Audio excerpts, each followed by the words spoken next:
Bless up everyone. While today is a no movement day, you are exempted if you are going to a vaccination site where you can prove that you have registered. Zane, so this is St. George's College, one of the three sites in Kingston where vaccination blitz is happening. And as I can see, it was crowded to some degree. People inside didn't expect this crowd to come out, but apparently a lot of Jamaicans have moved speedily towards vaccination due to the rise in numbers.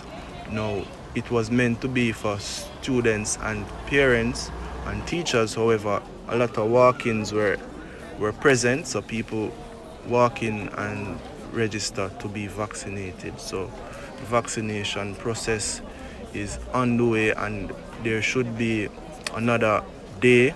So tomorrow there should be more vaccination happening at these sites.